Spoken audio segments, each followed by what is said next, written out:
네, 오늘은 좀 12월 첫째 주에 수익률이 좋았던 기업들, 월요일마다 항상 보고 있죠. 전주에 좋았던 기업들 좀 보고 있는데, 겹치는 종목들이 조금 있습니다. 꽤 있어요. 아마 좀 오랫동안 함께 하신 분들이라면은 익숙한 그런 기업들이지 않을까 싶은데, 도큐사인, 애플러빈, 역시나 좀 상승률 상위에 이름을 올리고 있는 상황이고요. 그리고 울타뷰티, 넷, 오토데스크라는 넷앱인데 넷이라고 써놨네요. 넷앱이라는 기업입니다. 넷앱 그리고 오토데스크 이렇게 기업들 5개 가지고 왔습니다.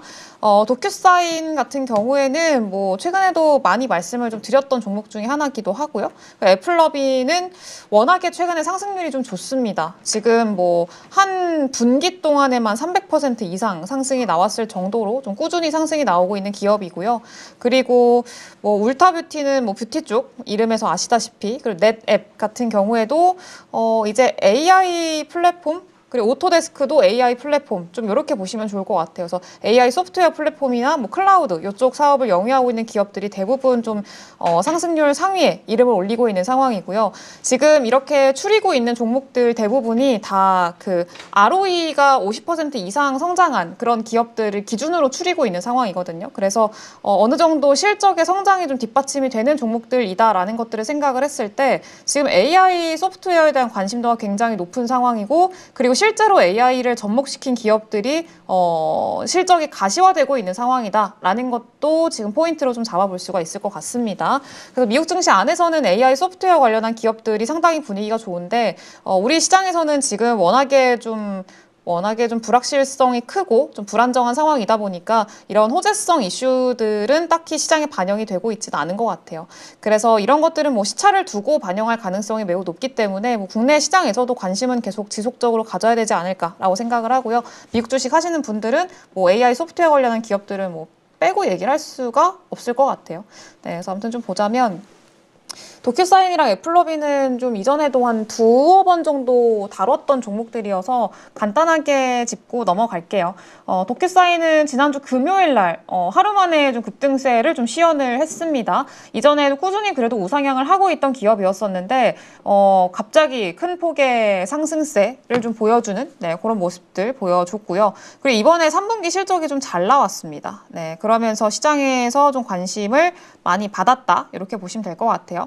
도큐사인은 이름에서부터 아시다시피 이제 전자서명 이런 거 전자서명 그리고 디지털 계약 관리 솔루션 이런 것들을 제공하고 있는 그런 기업입니다. 전 세계에서도 점유율 거의 60% 이상 차지를 하고 있는 글로벌한 기업이고요. 그리고 그래서 점유율 측면에서는 상당히 좀 독점적인 지위를 차지하고 있는 그런 기업이에요. 근데 역시나 도큐사인은 기존의 한계로 예상이 됐던 건 어쨌든 도큐사인의 플랫폼을 사용하는 기업들은 대부분 다 쓰고 있는 상황이었었고 추가적으로 그 고객사를 확보하기가 그렇게 그 여지가 많지 않았다고 해야 될까요? 이미 대부분 점유율을 가져가고 있는 상황이기 때문에 이 점유율을 더 크게 확장을 시키기가 쉽지가 않은 상황이었었습니다. 그래서 새로운 성장을 하기 위해서는 뭔가 새로운 모멘텀이 필요하다라는 게 기존의 입장이었었는데 도큐사인은 이번에 그 새로운 모멘텀을 AI에서 찾았죠. 그래서 AI를 탑재한 지능형 계약관리 플랫폼을 출시를 했는데 이걸 IAM이라고 합니다. 그래서 지능형 계약관리 플랫폼이라고 보시면 좋을 것 같고요. 그래서 기존의 전자서명을 그냥 좀 넘어서서 이제 좀 포괄적인 계약관리 솔루션이라고 보시면 될 것 같아요. 네, 그래서 뭐 계약서를 쓸 때 계약서에 데이터가 포함이 될 거잖아요. 네, 데이터를 좀 체계적으로 관리를 해주고 그리고 뭐 이런 기업들이 이 데이터를 기반으로 해서 좀 결정을 내릴 수 있도록 도와주는 그런 플랫폼이라고 보시면 좋을 것 같고요. 그리고 뭐 계약을 생성하고 체결하고 뭐 갱신하고 이런 것들까지 전체적인 어떤 단계들 이런 것들을 좀 자동화하는 그런 시스템이라고 보시면 좋을 것 같아요. 그래서 어쨌든 이 AI를 접목을 시키면서 이 생성형 AI 기술을 활용을 해서 이 계약 프로세스를 조금 더 효율적으로 만들어낸 그런 과정을 좀 보여주고 있다라고 보시면 될 것 같아요. 네, 그러면서 선택을 좀 많이 받고 있는 그런 상황이고요. 그리고 이번에 10억 달러 규모의 주식 재매입 프로그램도 발표를 했습니다. 이런 것들도 긍정적인 내용이고요.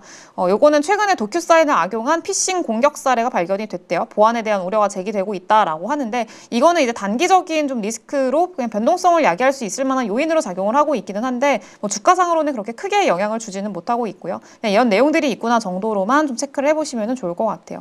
3분기 실적 컨센을 상회를 했고 그리고 앞으로의 매출 가이던스도 그 기반으로 상향 조정을 했습니다. 이 IAM, 이 지능형 계약관리 플랫폼이 지금 현재 그 기업의 실적을 좀 견인하고 있다라고 봐도 무방할 것 같아요.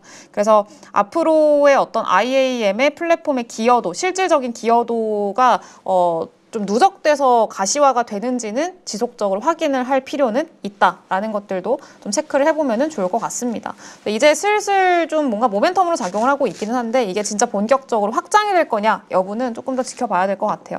네, 그래서 이런 내용들이 있다라는 것들 좀 확인을 해보시면 좋을 것 같고 뭐 실적도 뭐 EPS도 YOY 기준으로 했을 때 큰 폭으로 좀 늘어나고 있는 그런 상황이고요.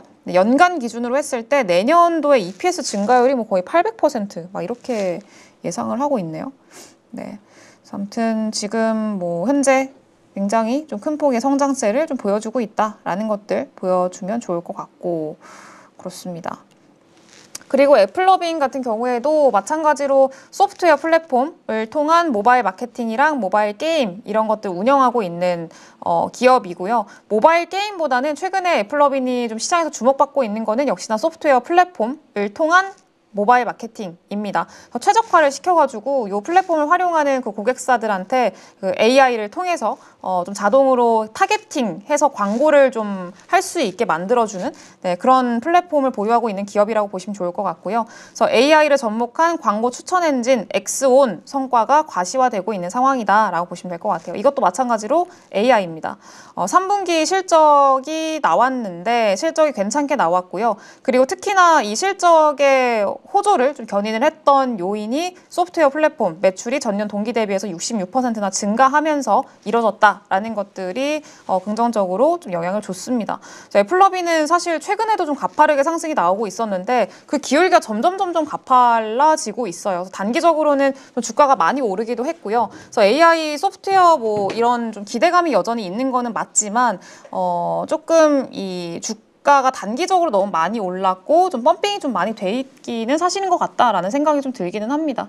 네, 그래서 지금 뭐 매수 관점으로 지금 현재 위치의 애플러빙을 보는 거는 조금 무리가 좀 있을 것 같고요. 왜냐하면 애플러빙을 처음 여러분들하고 얘기를 한 게 꽤 됐거든요. 한 2달 좀 됐나요? 그래서 한 10월 정도? 10월 정도에 좀 말씀을 드렸었던 것 같은데 그때도 사실 주가가 좀 많이 오르고 있는 상황이었어서 이때도 본격적으로 좀 주목을 받고 있어요 라고 설명을 드렸는데 그 이후로도 지금 지속적으로 좀 상승이 잘 나오고 있죠. 네, 근데 지금 접근하는 것보다는 역시나 좀 쉬어가는 것들 그런 것들은 좀 확인할 필요는 있겠다 좀 생각이 듭니다.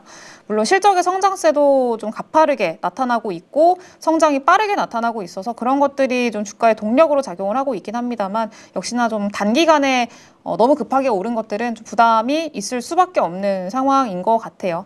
네. 근데 어쨌든 뭐 매출이나 이익단에서 꾸준히 좀 증가세를 시연을 하고 있다라는 것들은 상당히 긍정적이고 되게 모범적인 사례가 아닐까라고 좀 생각을 합니다. 그 엑스온이 되게 좀 선택을 많이 받고 있다고 하더라고요. 인기가 되게 많대요. 네, 그리고 울타뷰티, 세 번째 울타뷰티인데 울타뷰티는 최근에 좀 주가가 많이 부진했었죠. 최근에 시장에서 부각을 많이 받았던 거는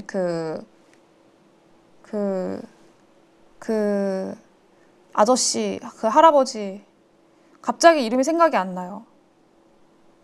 갑자기 생각이 안 나네요. 버크셔 해서웨이 운영하는 그분 이름이 뭐죠? 아, 워렌 버핏 감사합니다. 피디님이 알려주시는. 네, 감사합니다. 워렌 버핏이 이제 울타뷰티를 포트폴리오에 편입을 했다라는 이슈가 그때 나오면서 그때 울타뷰티가 당일에 막 10% 이상 막 급등하기도 하고 그랬었는데 근데 워렌 버핏이 단타를 쳤어요. 거의 뭐 한 분기도 안 지나서 다시 매도를 했습니다. 그래서 비중을 다시 축소를 했고요. 그래서 그러면서 어쨌든 워렌 버핏의 포트폴리오를 보고 들어가신 분들은 좀 배신감을 느꼈다라는 얘기들도 되게 많았었고 어쨌든 그때 이후로 좀 계속 부진한 그런 주가 흐름들을 좀 보이다가 이번에 급등이 나왔습니다. 울타뷰티 울타뷰티가 3분기 실적이 생각보다 좀 괜찮게 나왔어요. 그래서 이제 그런 것들이 주가의 어떤 상승을 좀 영향을 줬다라고 보시면 좋을 것 같고요. 울타뷰티는 한국의 올리브영 같은 기업이라고 보시면 좋습니다. 뭐 스킨케어, 뭐 화장품, 헤어케어, 향수 이런 다양한 품목들을 모아서 한 번에 좀 판매를 하는 뭐 드럭스토어 같은 그런 느낌이라고 보시면 좋을 것 같고요. 미국에서 좀 큰 그런 뷰티 전문 기업입니다. 그래서 울타뷰티는요, 우리가 보통 뭐 스킨케어 혹은 뭐 그 색조 화장품 이런 것들로 화장품을 좀 구분을 하잖아요. 근데 울타뷰티의 실적이 잘 나오면은 우리나라에서는 그런 것들을 기다려요. 그 색조 화장품들의 실적이 올라가겠다라고 좀 우리나라에서는 좀 연계시켜서 생각을 하거든요. 네, 그래서 그거는 그냥 참고만 하시면 좋을 것 같고요. 그리고 매출 성장 둔화 우려가 최근에 주가를 좀 부진하게 만들었던 요인이었었습니다. 1분기에 매출 성장률이 3.5%였었고요. 최근에 10년 정도인가요? 근 10년 동안 가장 낮은 성장률을 기록을 했대요. 그래서 이런 것들이 앞으로의 성장률 둔화를 좀 우려하게 하는 요인으로 작용을 했었고, 그리고 2분기에 실적 미스가 좀 났습니다. 실적이 생각보다 되게 안 좋았고, 네, 그러면서 주가가 급락하는 모습들 나타났었습니다. 네, 이런 것들이 좀 상방을 제한하는 모습들이 보였었는데 일단은 지난주 금요일에는 좀 상승이 나왔었잖아요. 근데 조금 지켜보긴 해야 될 것 같아요. 뭐 갭상승으로 뜨기는 했는데 윗꼬리가 좀 많이 달렸고 거의 그 비석형으로 마무리가 됐거든요. 종가 캔들로만 봤을 때는. 네, 그래서 이거는 조금 더 한번 지켜봐야 되지 않을까라고 좀 생각이 들어요.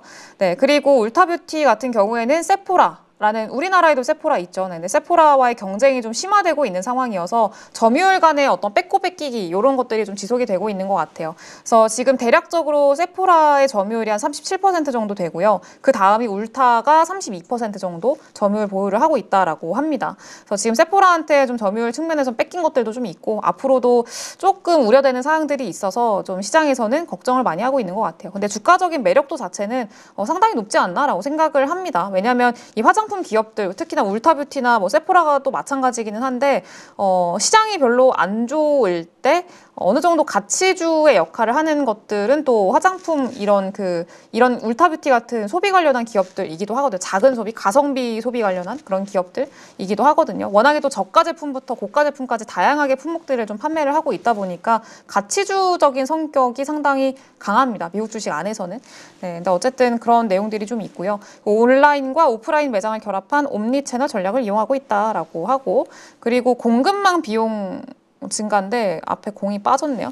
네, 공급망 비용 증가 그리고 프로모션 확대 이런 것들로 인해서 마진 축소 위험이 조금 있다라고 좀 시장에서는 평가를 하고 있습니다. 아이비들에서는. 네, 그래서 어쨌든 뭐 코스메틱이 판매 비중이 가장 높고요. 그래서 그 화장품, 색조 화장품 이쪽들의 비중이 거의 30% 정도 판매 비중 차지를 하고 있고, 그리고 뭐 헬스케어나 스킨케어 이쪽들도 그 뒤를 이루고 있는 그런 상황입니다. 그래서 매출의 성장세가 좀 둔화되고 있고, 특히나 내년도 매출액이 올해랑 그렇게 크게 다르지 않을 것 같다라는 게 일반적인 전망이에요. 그래서 요거는 뭐 앞으로 실적에 따라서 이 추정치가 변화할 수는 있을 것 같은데 어쨌든 확인해 볼 필요는 있겠습니다만 내후년부터는 그래도 다시 성장을 좀 이어갈 거다라는 그런 전망이 그나마 좀 긍정적이지 않을까라고 좀 생각을 합니다.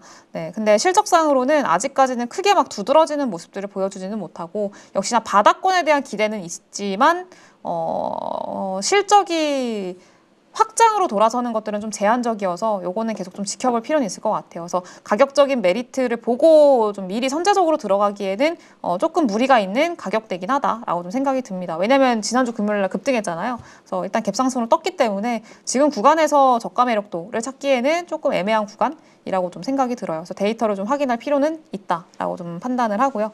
그리고 넷앱이라는 기업인데 넷앱 같은 경우에는 하이브리드 클라우드 데이터 서비스 및 데이터 관리 기업이다라고 일단 적어놨어요. 그러니까 뭐 온프레미스 그리고 클라우드 환경 모두에서 데이터를 효율적으로 저장하고 관리하고 보호할 수 있도록 지원해주는 그러니까 데이터 관리 기업이라고 보시면 좋을 것 같고요. 주요 제품이랑 서비스가 한 4개 정도로 크게 구분을 할 수가 있는데 클라우드 스토리지 서비스, 데이터 관리 솔루션, 하드웨어, 뭐 클라우드 최적화 솔루션 이렇게 좀 구분을 할 수가 있습니다.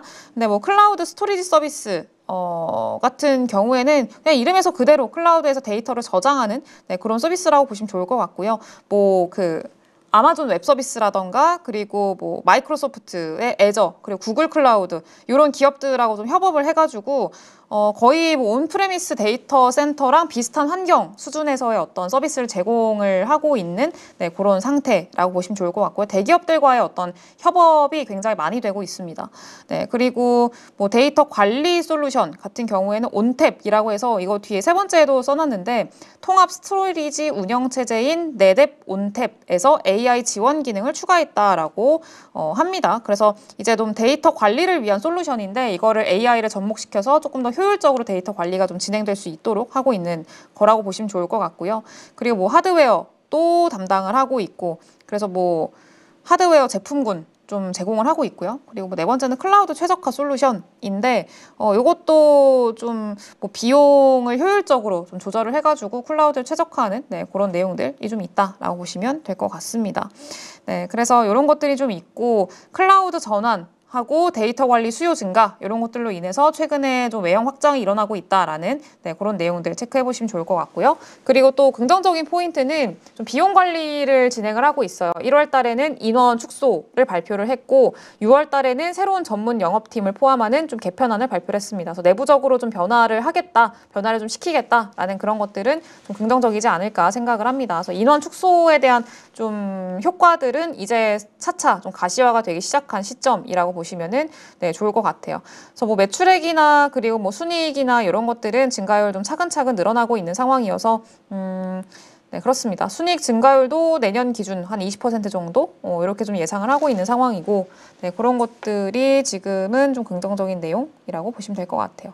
네, 아직까지 뭐 외형이 뭐 엄청나게 큰 규모로 막 폭발적으로 성장을 한다거나 이런 것들보다는 역시나 AI 소프트웨어 관련한 기대감이 좀 영향을 주고 있지 않나라고 생각을 하고요. 뭔가 모멘텀이 좀 붙어준다라고 하면은 단기적으로는 박스권이거든요. 지금 넷앱 또 네, 그래서 이게 모멘텀이 뭔가 좀 하나가 붙어준다, 아니면 뭐 AI 소프트웨어 관련한 어떤 뭐 이슈가 좀 생긴다라고 하면은 전고점 구간 돌파하게 되면 박스권 돌파에 성공을 하는 거기 때문에 조금 더 탄력도 측면에서는 기대할 수 있는 부분들이 더 있지 않을까라고 좀 생각을 합니다. 그리고 마지막은 오토데스크라는 기업인데 오토데스크는 건축, 엔지니어링, 건설, 제조, 미디어 그리고 엔터테인먼트 산업을 위한 2D랑 3D 설계 소프트웨어를 제공을 하고 있는 네, 그런 기업입니다. 여러 가지 좀 산업을 전방 산업으로 좀 두고 있는 상황이고요. 대표 제품이 건축이랑 엔지니어링 설계를 위한 오토캐드 그리고 건축 정보 모델링을 지원하는 레빗 그리고 뭐 마야 이런 것들이 있대요. 근데 가장 그 매출단에서 규모가 큰 거는 이 오토캐드, 이 건축이랑 엔지니어링 설계 쪽에서 매출이 지금은 가장 많이 발생을 하고 있고요. 근데 얘도 마찬가지로 이 오토데스크도 마찬가지로 오토데스크 AI를 최근에 발표를 했습니다. 그러면서 생산성을 좀 높이겠다라고 좀 발표를 했고요. 그래서 기존의 설계를 좀 자동화시키고 막 그러면서 생산성을 늘릴 수 있지 않을까에 대한 좀 기대감 있는 상황이다라고 보시면 좋을 것 같아요. 그리고 기존에는 설계만 좀 담당을 하고 있는 기업이었었다면은 이제는 라이센스를 판매하던 방식에서 이제 구독형 서비스로 전환을 하고 있는 상황입니다. 그래서 클라우드 기반의 이 서비스형 소프트웨어 제공 업체로의 변화를 좀 추구하고 있는 상황. 지금 보면은 거의 구독형으로 돈을 버는 기업들이 대부분이기는 해요. 지금 현재 보면은 뭐 애플러빈이 아니고 도큐사인이었나? 구독형으로 거의 90% 이상 돈을 벌고 있는 기업들이 좀 많기는 하거든요. 네, 근데 아무튼 간에 지금 오토데스크는 구독형 서비스로 좀 전환을 하고 있는, 구독형이 사실 좀 쌓이면 좀 안정적으로 그 매출을 낼 수 있고 수익화할 수 있는 좀 구조를 만들 수 있다 보니까 구독형에 대한 수요가 높은 그런 상황이기도 하고요. 그리고 이제 기업들 입장에서는 이거를 이렇게 구독하는 기업들 입장에서는 그냥 뭐 1년 단위로 계약을 하고 뭐 몇 년 단위로 장기 계약을 하고 이런 것들보다는 이제 주기적으로 구독형으로 해가지고 좀 분할로 돈을 내는 약간 그런 것들을 조금 더 추구를 하는 것 같아요. 요즘에는 비용 관리 측면에서도. 그러니까 최근에 제가 그 IR 갔다 오면서 들었던 얘기 중에 그 AI 소프트웨어 기업의 IR을 다녀왔었는데 그 기업에서 얘기를 했던 게 삼성전자를 고객사로 두고 있는 기업이었었어요. 근데 최근에 삼성전자 분위기가 좀 내부적으로 많이 안 좋잖아요. 그리고 비용 통제를 좀 확실하게 하려고 노력을 하고 있는 상황이고, 네, 그런 것들을 본인들이 좀 많이 느꼈던 부분이 그거였대요. 원래 기존에 그 10년 넘게 삼성과의 관계를 구축을 해오고 있는 상황인데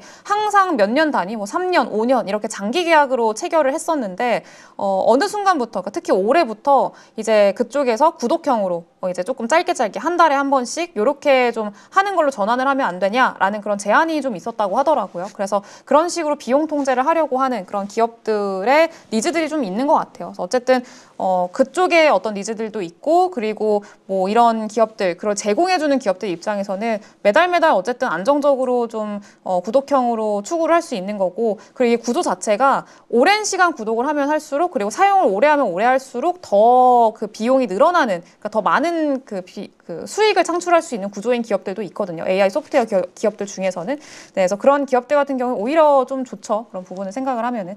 네, 그래서 어쨌든 지금 현재 뭐 구독형으로 넘어가려고 하는 그런 추세인 상황인 거는 맞다라는 것들 좀 참고를 하시면은 좋을 것 같고요.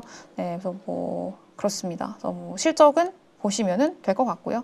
실적도 내년 성장률이 상당히 좀 두드러지는, 네, 그런 모습들. 두 자릿수, 매출액은 두 자릿수로 계속해서 성장할 걸로 기대를 하고 있고, 뭐 이익단에서도 내년에 좀 많이 개선이 될 걸로 좀 예상을 하고 있습니다. 네, 그래서 그런 것들은 좀 긍정적인 내용이지 않을까라고 생각을 하고 있어요. 네, 그래서 오늘 좀 5개 기업들 참고를 했고, AI 소프트웨어 관련한 기업들이 대부분 좀 줄을 이루고 있는 것 같아요. 네, 그리고 뭐 울타뷰티 하나 제외하면 다 AI 관련한 기업들이니까 그만큼 미국 증시 안에서는 이 소프트웨어 관련한 기업들에 대한 관심도가 매우 높아져 있는 상황이다라는 것들을 확인을 할 수 있는, 네, 그런 내용들 아닐까라고 생각을 합니다. 그 안에서도 실제로 좀 뭔가 성과를 내고 있는 기업들을 선별하는 거는 당연히 좀 중요할 것 같고요. 네, 그래서 그렇게 좀 참고를 해보시면 좋을 것 같고요.